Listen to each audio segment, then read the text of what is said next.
Episode number 31, the Boston Marathon with Richie Szeliga. Welcome to the pursuit of the perfect race. I'm Coach Terry Wilson, and with each episode, I bring stories of athletes to you that share their experiences at races in order for you to learn how to have your perfect race. We will hear stories from athletes of all ages, abilities, and races of all distances. So regardless of where you fit in, there's something in there for you. Thanks for spending some time with me today. Now let the pursuit begin.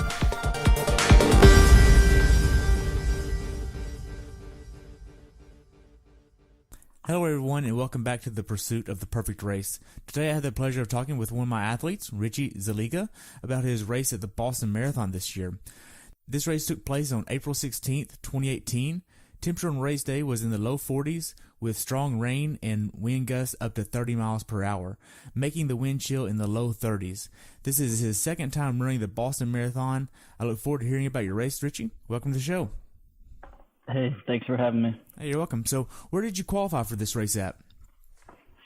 So this year I qualified at the 2016 New York City Marathon. Okay. What was your qualifying time?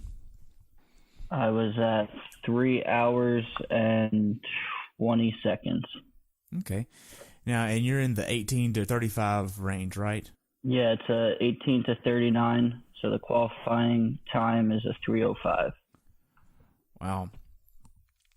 So now I'll go ahead and talk a little bit about your training into this, being that I have access to all of that. So you did two 20-milers going into this race on February 25th and on March 10th.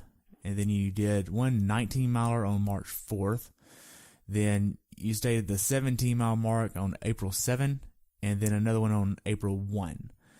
And then you also did the New York City Half Marathon, which you got a PR at that race. Talk about that.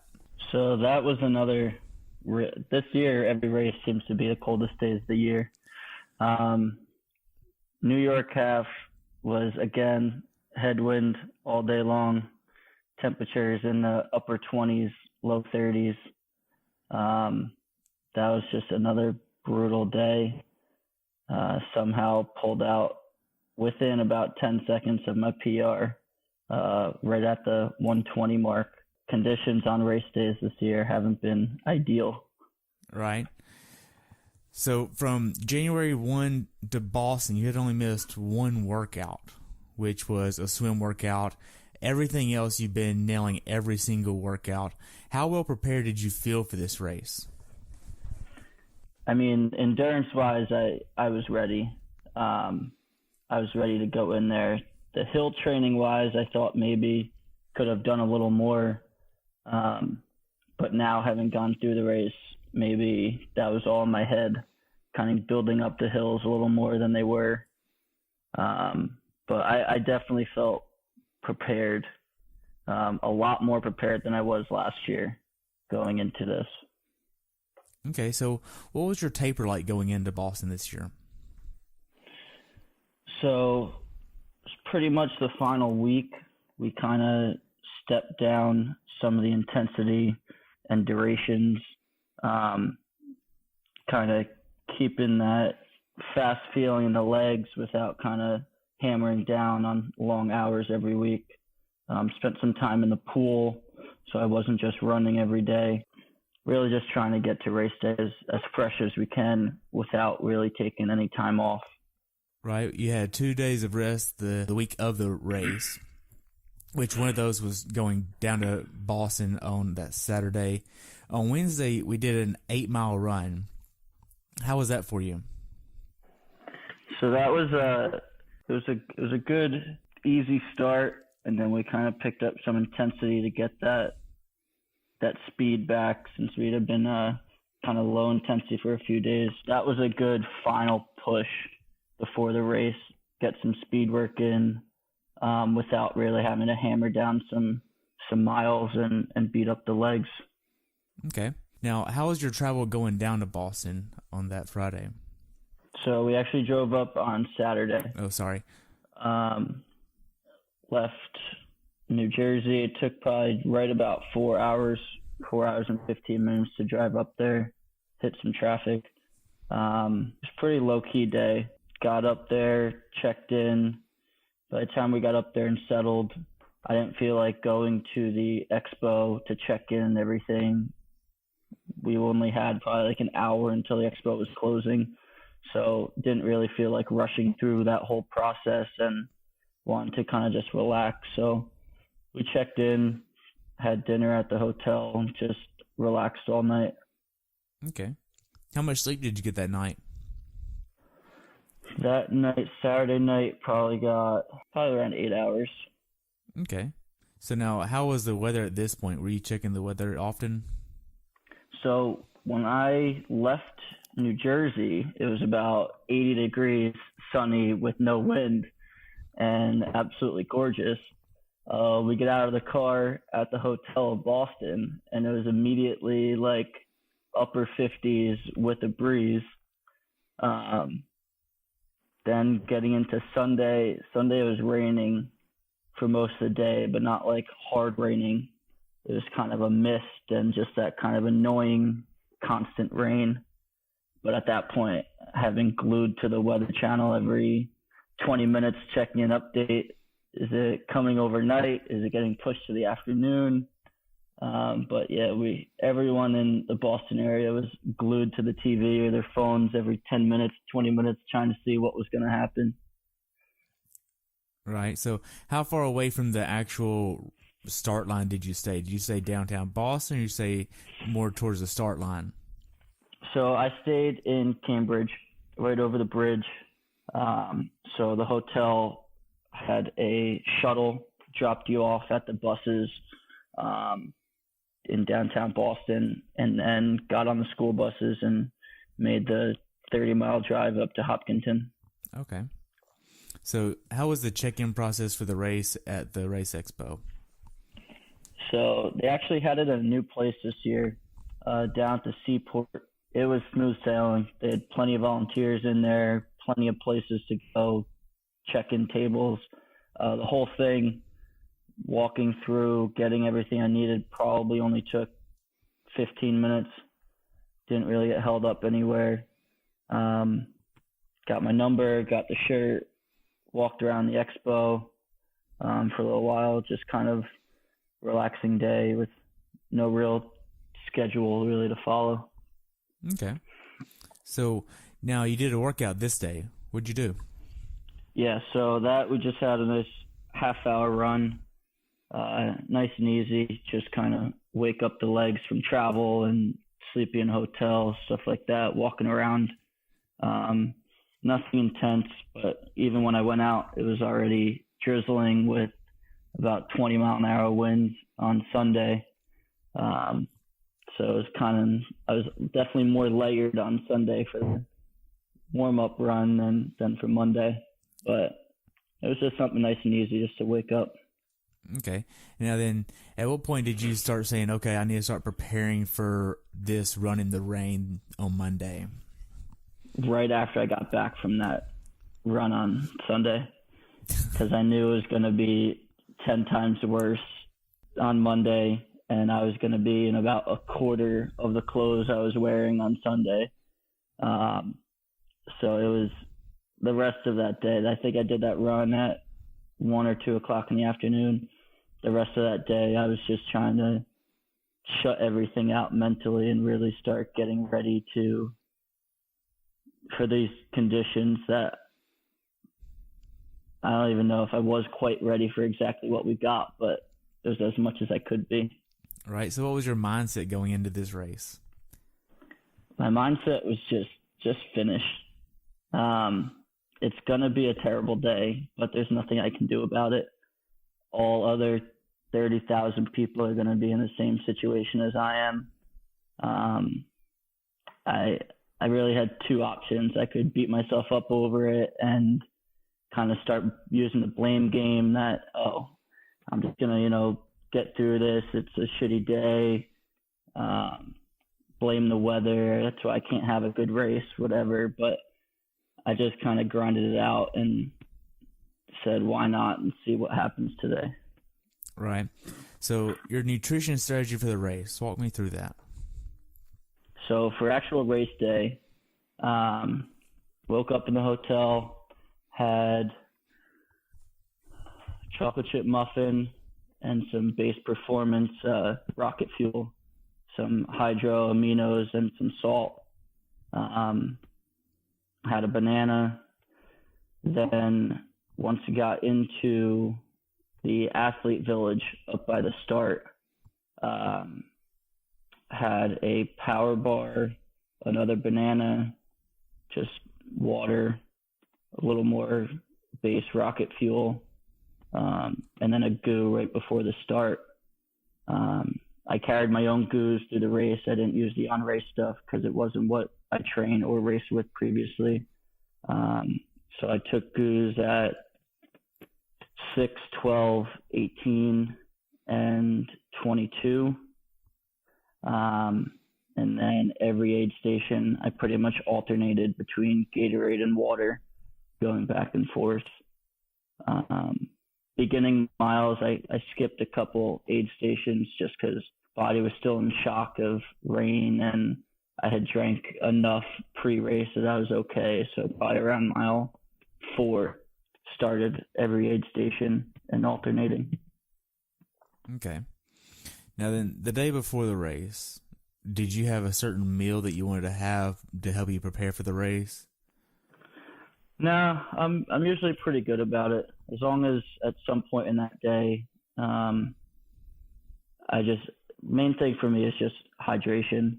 As far as the physical food part, any Italian restaurant or someplace that I can have a bowl of pasta on Sunday afternoon was enough. So, yeah, nothing really specific though. Okay. Now, how much sleep did you get the night before the race? The night before, I was lying down in bed at 9 o'clock. Probably fell asleep closer to 10:30, and woke up at probably 4:45. So just under 7 hours. Okay. Now, do you have a certain race day morning ritual you do? Shower, eat, and go.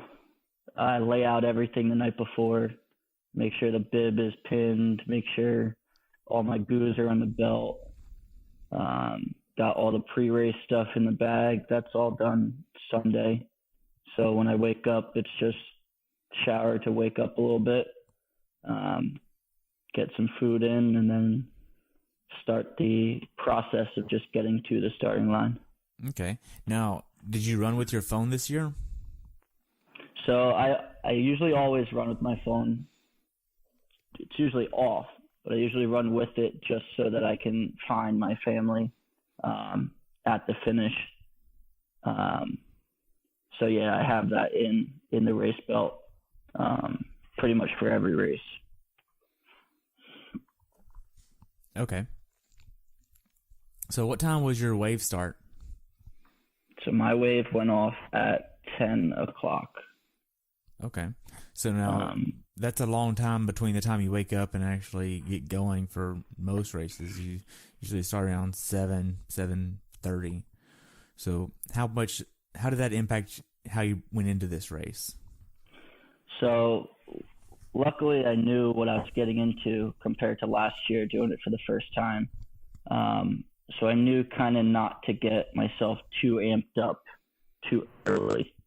Because left the hotel at probably 5:45, got over to the buses, waited in line on the buses, took the half-hour, 40-minute drive up, walked from the buses to the start area, probably sat in there for 2.5 hours, under the tents in the mud, trying to stay dry. And then finally your wave and corral says, okay, now make the half-a-mile walk from the village to the starting area. That's where I started to change shoes, socks, get anything dry on, take off all my layers pre-race, and then go. So this year just tried to not really get in the zone and amped up until start walking to the finish line. Then you're within a half hour, and everything's starting to get real. But yeah, just kind of staying calm and letting things happen around you till it's ready to go. Okay, now then, I did New York City Marathon in 2017, and you've done that race as well. How well prepared for the amount of people did Boston feel like in compared to New York City? So I've actually lucked out in New York City aspect because I'm usually in Wave 1 Corral A. So all the guys up there, we have open road in front of us, and it's a lot of people kind of running the same, if not faster, than me. So as far as the crowded aspect, I've usually lucked out in New York City. At least the New York City NYRR races, because I can start all the way up there in front. So I kind of don't have those crowded issues. So Boston's a little different, being all the way back in Corral 5 with 4,500 people starting ahead of you. So it was pretty crowded for the first probably four or 5 miles. But again, it's Boston, so everyone in front of you qualified with a faster time than you. So everyone's moving sub 7, so it's not like you're ducking and diving behind people. Everyone's kind of moving with the flow, and when you see a lane open, you can take it if you want to pick it up a bit, but it's not too bad. Gotcha. So now then, what was the last 10 minutes before your wave start time like for you? So I was actually waiting in line for a bathroom up until about 3 minutes before the gun went off. There were so many people waiting in line. I think people were starting to try to change in the bathrooms since it was the one dry place they could. Change their shoes, change their socks, and all that kind of stuff. So the lines were kind of backed up. Finally got in there, got out, had to change my shoes and my socks online. Then from there it was take off the raincoat, the rain pants, the sweatshirt, sweatpants, get down, get the belt on, and I jogged over to the corral. Got in the corral, 2 minutes later, gun went off, and we were off. Wow. So what did you actually end up running in? So I ran in shorts, a singlet, arm sleeves, and a visor. Wow. My theory was even the first 2 seconds of the race, you're going to be drenched head to toe. So I wanted to not have so many drenched layers for the whole day. So for me, it was, you're going to be cold, but you're going to be cold no matter what you're wearing. So I'd rather have less things to be soaking water in. Okay. So now what was your strategy for the run here? So last year I went out too fast. I got excited, everything around, fast people around, kind of got out of my race last year. So this year, I want to kind of throttle it back on the first couple miles, settle into a good pace, not be ducking and diving around people, knowing that the hills are coming on mile 17. So this year, I kind of cruised for the first few miles, got in a nice rhythm, and just throttled it back so I was prepared for later. Right. So your first 7 miles were at 7 minutes, 6:40, 6:43, 6:31, 6:38, 6:26, and then 6:30 again.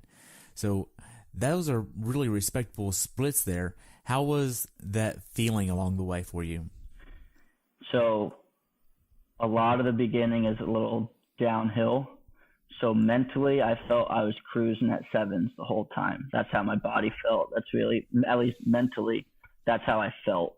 I saw the splits come on the watch, but it wasn't like I was overexerting myself to push for those times. It was just letting the course do its thing, letting the group pull you along. We were all miserable out there.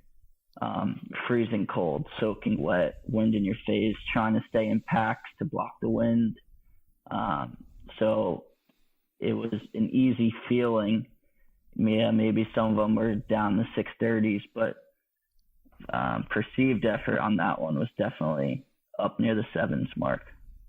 Wow. Well, that's good. Now, talk about how y'all were actually feeling on the race course, because I talked with a lady that I know from Florida, and she said that she actually spent about an hour of her race time in convenience stores along the way just to warm up. And how was that? Because were you tempted to stop at all just to warm up anywhere? So my theory was, if you stop, your body temperature is going to drop immediately, and you're just going to be 10 times colder. So only times I stopped the whole day was for 2 bathroom breaks in porta potties, and which those were warm.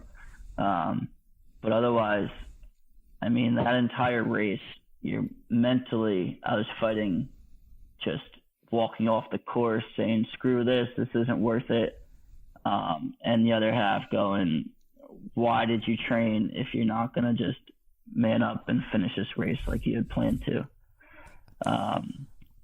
So, I mean, it was tempting. Yeah, I mean, you almost forget how it feels to be dry and warm when you're that cold and that soaking wet for so long, and know that you still have so much longer until you're going to be dry and warm again. I wanted to stop. You want to walk. You want to just say, I'm over this. This isn't what I signed up for. But I mean, the competitor and the training aspect, I mean, I wasn't going to stop and just go sit somewhere to get warm, because the second you leave that place, now you're even colder, and you were just standing around for however long. Right. So now then, throughout the first 7 miles, how are the aid stations manned? Oh, I mean, every aid station on the whole course had dozens and dozens of people. Plenty of people there handing out Gatorade, water, booze. Even the spectators are out there doing the best they can to help. It's just plenty of people out there to help if you need help. Well, so the support, they didn't care if the weather was crap. They were still going to be there helping, making sure all the athletes had a good day at Boston. Absolutely. I mean, there's definitely more people out on the course last year. I mean, it was 75 and sunny last year, but there was still thousands of people lined up on the side of this course. There was never a spot in the race where you ran by and there wasn't a spectator out there. They were everywhere, embracing it, had tents set up, doing anything they could to keep themselves dry, but they were there on the side of that road the entire time. Wow. So now 8 through 14, you had 6:39, 6:53, 6:37, 6:46, 6:47, 6:48. How were those miles for you? So those were the kind of, all right, you're already out here. You're still not slowing down, even though you got this headwind, and you're freezing cold and it's raining. So why not start pushing it a bit, see what happens, with, of course, the thought in the back of your mind that 17 to 21 is the race. That's where it's a PR day, or that's where you're walking the last 6 home. So I was kind of starting to open it up a little bit, but keeping in mind that 4 hills from 70 to 21 were coming soon, and they're not going to go get smaller in size just because it's cold and raining outside. Right. Now, do you have to pay attention to your footing at all? Was the road slick? It wasn't too bad, to be honest. There's some spots where some big puddles were out on the edges, but I mean, you got runners in front of you. If something comes up out of nowhere, they're pointing it out, making sure people aren't stepping through a half-inch puddle. But I mean, your feet are soaking wet anyway, that whatever you run through is pretty much equal to how wet you already were. But footing wise and traction, stuff like that, it was fine. Okay, so what kind of shoes were you running in? I was running in Saucony ISO Freedoms. I decided this year not to do any of my races in flats, in racing flats, just because I think blisters wise, especially with the weather, were going to be miserable if I didn't have enough support or enough kind of material down there. And also, since we're doing the full Ironman in August, I wanted to have a few races with so-called trainers on instead of just racing flats. Right. Now then, by the time you get to mile 15, you've already been in this race for about an hour and 30 minutes. So you're almost halfway there. How is your mindset at this point? Well, the second I cross 13.1, mentally, I'm like, all right, every step is closer to the finish than what you've gone. So the faster you go, the faster you're done. So mentally for me, the second I crossed the half, it was like, all right, everything you've just gotten yourself through and just mentally pushed through, you now have less than that to be home, to be done, and not have to go through this anymore. So crossing 13.1, 14, 15, you're just ticking them away one by one, saying, all right, here come the hills. Let's get ready and get this over with. Right. So mile 15 was 6:40, 16 was 6:48, 17 6:35, 18 6:52, 19 6:53, and we'll just wait right there. So you're about to start hitting the hills. You have a bathroom break in here at mile 19, and then you're back on the road. How is this going for you at this point? At this point, I'm partly surprised that I was cruising up those first two hills with ease and passing a lot of people on those hills. Compared to last year, night and day. Last year, the first hill killed me, and by the time I got to Heartbreak, it was game, set, match. This year, I mean, I felt myself powering up the hill, and just kind of were leaving a lot of people behind.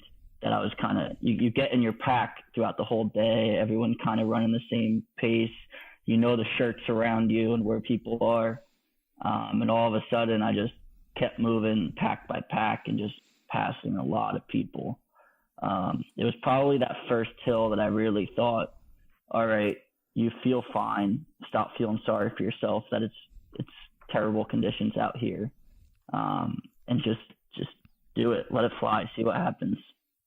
All right, so now mile 20 was 7:01, one of the slower miles of the day. And then 21 was 6:41, and then 22 with Heartbreak was 6:45. How much confidence did that give you? Well, there's a two-part confidence in Heartbreak. One was I had a beer right at the base of the hill. A Boston College student decided to crack open a Natty Light at the bottom of the beer on the side and said, "You look like you need this." And I said, "You're absolutely right." So I grabbed it, chugged that for probably 20 seconds while still running, tossed it back to him. And really after that, I was like, you just had a beer in the middle of a marathon. You're running up Heartbreak Hill. You're freezing cold and soaking wet. How about we just give it everything you got and see how fast we can go. Once I peaked Heartbreak, you got 10K to go, if that, and I was just get me done, get me across that line, get me back to my hotel and in dry clothes. And part of, hey, you thought you would be slowed down by now, but you're not. You're actually getting faster. So let's just let it fly. Nice. So now then, mile 22 was 6:45, mile 23 was 6:30 or 6:29, and then 24 was 6:30, and then 25 was 6:19. How was your emotions at this point of the race? It was once I cross Heartbreak, you know that the rest of the course is downhill. There's a couple rollers in there, but compared to what you've gone through, they're just a little overpass. I was just, like I said, just let it fly. Let's see what happens. I used every part of those downhills to my benefit. And really, nutrition was on because I still felt great. My legs weren't yelling at me yet. So it was really part shock, like how am I still feeling like this late, and part getting me across the line and in some dry clothes. So you weren't cramping or anything at this point? No. My quads were a little tender, but I mean, I had just run 22 miles, so kind of expected. But cramping wise, no. I had base salt with me too that I started taking at mile probably 18. Had a couple licks of that, but otherwise just Gatorade and water back and forth. I was feeling good. Okay, now then, you didn't run with music on this day. You were really just all on your own. So how hard was that for you mentally to actually be in your own head in these terrible conditions for so long? So little voices were definitely going in full effect the whole day. I questioned why I ran my first local 5K when I was 6 years old. I was questioning back to why did I sign up for any of this? Why did I ever run a race in my life? Why did I become an athlete? But I mean, the bigger voice, the competitive voice, the reason you do this was just, this is going to be a race you'll never forget. So don't pack it in and feel sorry for yourself because it's raining out. And yeah, the spectators as well and the volunteers. I mean, there's students and families, and it's literally a holiday in New England, Patriots Day. So people were everywhere, and you don't need music when there's that type of atmosphere around. People yelling, they don't know your name, but they know what you're wearing, and they're single-handedly yelling at you, saying, "Let's go, you got this." And just, you don't need music when you got that type of stuff yelling at you and support behind you.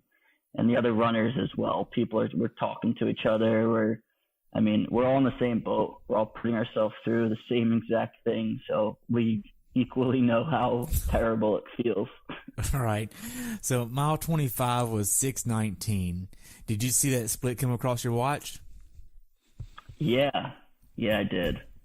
I was pretty shocked, and also kind of questioning how am I doing this right now? How am I getting faster on the last 6 miles of the race? But yeah, I saw that come by, and I was kind of double check the watch to make sure that I'm not a mile off, or that I didn't get some random split come through. Right. Now then, the last real mile before the point 2 of the race, I have at 6:16, and then you're about to hit the last little bit of the race. What's the atmosphere around you at this point of the race? Oh, it's crazy. I mean, once you get down near the sick-go sign and you have a mile to go, it's spectators both sides of the road, 3 or 4 people deep, even in the rain. And I mean, once you hit that sick-go sign, you know, I'm in Boston. I'm here. I have 1 mile to be at that finish line. So the last 25 miles of misery and pain kind of just get blocked out. And I'm going to be home in 6 minutes. Let's just get this done. Nice. So at that point, your emotions are probably pretty high, and those little voices are kind of going away. Yeah, those voices disappeared at that point. You just ran for over 2 hours and 45 minutes. What's another 6 going to do? So, that alone, and then even on the road, they have the mark for mile 25, but then they also have a painted line on the road for 25.2. So you pass that, and it's literally exactly 1 mile to go, and you're done. You're across the line. You're finished. So just seeing that painted on there, seeing that split clock there, that was huge. So you're not back calculating. Okay, I just crossed 25.2. I have 1 to go. It's visible, clear as day. You pass that split, and every step you take toward that, people are now yelling, you got less than a mile to go. So that mentally is just so much easy at that point because you're just so ready to be done. Nice. Now then, did you start backing into your actual finish time at any point along the way? Absolutely. When I didn't until probably mile 23. I saw I was starting to go negative splits, and then I start adding up. I'm like, all right. I'm definitely main goal was to break 3 for this race. So I start back calculating from 3. I'm like, all right, I got some buffer. And then 23 came and 24 came, and I definitely did the math at 24. I'm like, I have a huge buffer between me and 3 hours. Calculated through and then realized that I was right at, if everything stayed the same, I was right at my PR of 2:56:20. And that definitely put a little spring in my step for those last 2 on a day that I didn't even think 3 was still in the game, to walk away with even at that point with a chance of a PR was just blew my mind. But that definitely added a little kick in my step for the last 2 as well. Nice. So whenever you cross that 1 mile left of the race, were you doing math still of, okay, I'm going to PR or I'm really close to PRing? At that point, it was a combination of, all right, you got 6 minutes until you're done running. You have 6 minutes until you are in a towel and then on your way back to your hotel to be dry and warm. And then you have 6 minutes to PR at the Boston Marathon in conditions that have thousands of people dropping out of the race, pros dropping out of the race. And that just takes over. Legs start feeling great. I felt like I was cruising. And that last mile, I think, was around the 5:45 mark, 5:50. And I tell you, I didn't feel it. I have it at 5:40 is what the data is showing, which is pretty damn quick for the last mile of the Boston Marathon. It's really quite amazing to actually look at the data and know that these conditions were so terrible. Now then, the last 800 yards of the race, how was that? Because you're coming around that last corner. What about, you walk me through that. So the old saying is right on Hereford, left on Boylston.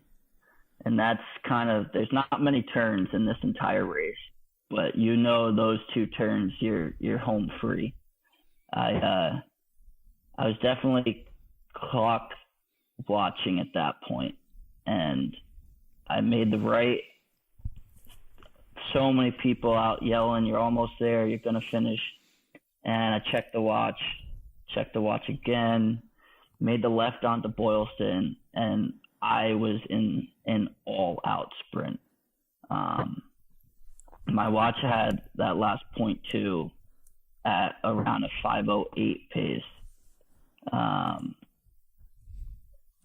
something around that, and people were screaming because everyone looked miserable. And there's pictures of me coming down that straightaway with people around me and just agony and looking up. And then I was just cruising down Boylston, staring at that clock count, and practically in an all-out sprint until I crossed that line, stopped my watch, and then it really hit that I not only just PR'd my marathon in terrible conditions, but I took 9 minutes off of my Boston time from last year to this year, in conditions that were 100 times worse than last year. So that was just an incredible feeling, a relief that it was over and I could walk, and I was soon going to be dry again. But it's still hasn't really hit me that mentally and physically I could push myself through all that and somehow walk away with a PR on that day is just beyond me. Wow. So now, after you crossed the finish line, how was your recovery process? So once I crossed, you got to walk a couple blocks through. You get your water, you get your medal, you get your heat shield. But I still wasn't cramping. I mean, yeah, I felt that I had just run 26 miles, and obviously the legs are shot. You're cold, you're shivering. But, I mean, I didn't feel terrible.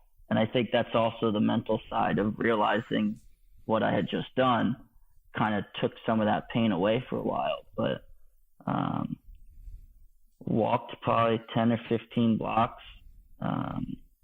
Parents came and met me, got into an Uber, and headed back to the hotel. Sat in a hot shower for about half an hour. didn't want to move. But yeah, it wasn't terrible. Really wasn't too bad. Okay, so looking back on it, could you have pushed harder? I don't think so. Okay, so you're like right on the hinge. I left everything I had out there in Boston that day. And people keep asking me, if it was better weather, how much lower could you have gone? And, part of me thinks I probably could have taken a couple minutes off if we didn't have that headwind. And another part of me thinks what I mentally pushed myself through that day. I don't know if I could have done that if it was ideal situation, if it was ideal conditions and it was 60 degrees and no wind. I don't know if I would have dug that deep and been mentally that drained to be able to push myself like that. I don't know that answer. We'll never know that answer. But part of me likes to believe I would have, and I probably could have gotten into the low 250s. But a part of me still thinks that was it. That's all I could have done on that day. Wow. Now, how well prepared for this race do you think you were? I mean, conditioning-wise, endurance-wise, I was there. I was ready for this race. Hill training-wise, I thought I wasn't. But the way I cruised up those hills, maybe because of the experience I had last year, I built them up to be so much bigger than they really were.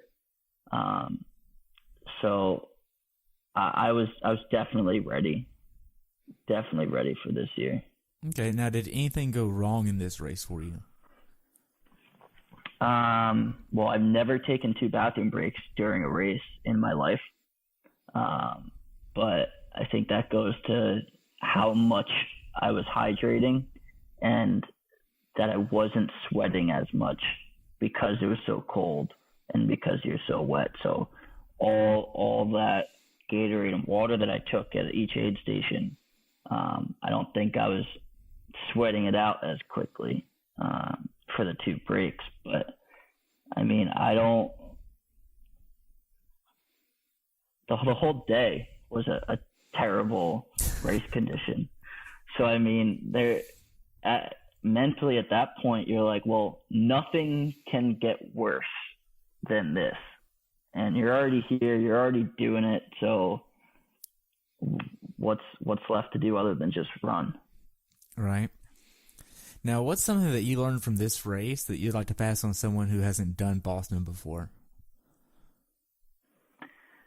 Someone who hasn't done Boston before.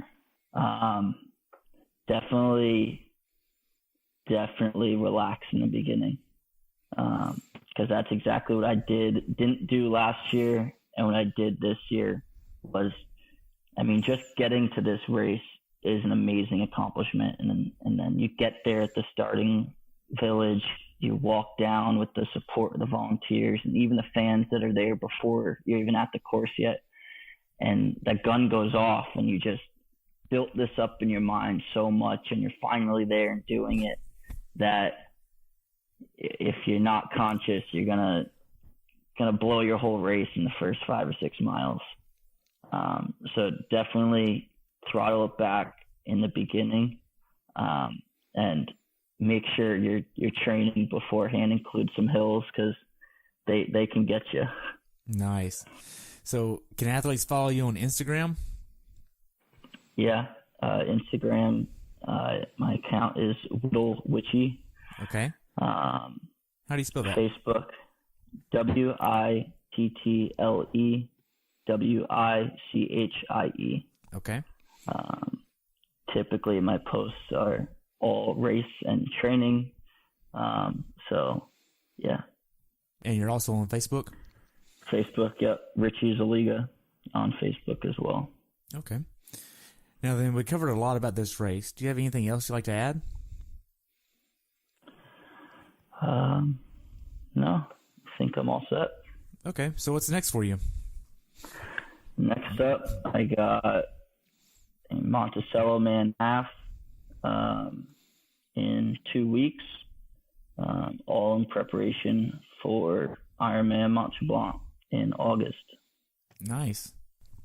So we will talk after Monticello Man and definitely after Mont Tremblant, which is going to be a great race the way things are panning out right now. So I only have really one more question for you, and that's what's your definition of a perfect race? To me, a perfect race is when you learn something new about yourself when you cross a finish line that you didn't know when you started it. A lot of things can go wrong. A lot of things can go right. Most of which are usually out of your control. But I learned a lot about myself physically and mentally last week when I crossed that line that I didn't know I was capable of.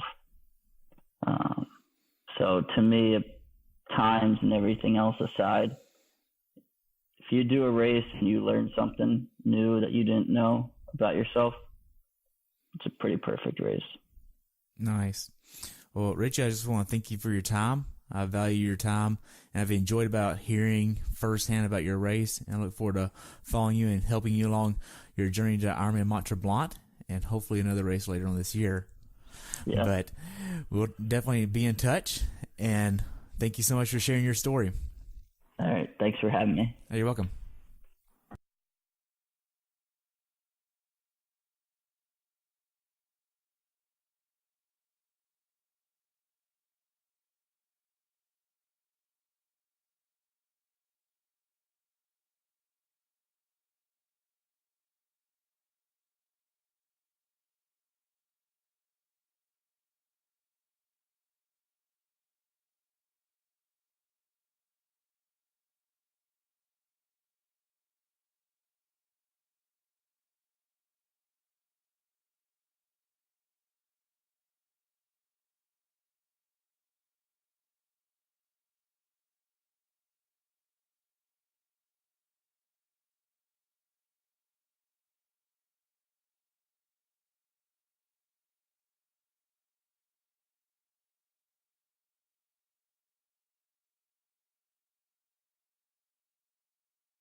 Thanks for tuning in today. I hope you were able to learn something from today's episode. If you enjoyed the show, please take a minute to leave a review on iTunes or share it with a friend. Be sure to subscribe so you never miss an episode. If you'd like to see pictures from this athlete's race, learn more about who I am, what I'm doing, or be on the show yourself to share your story, check out my website at CoachTerryWilson.com. Until next time, continue the pursuit.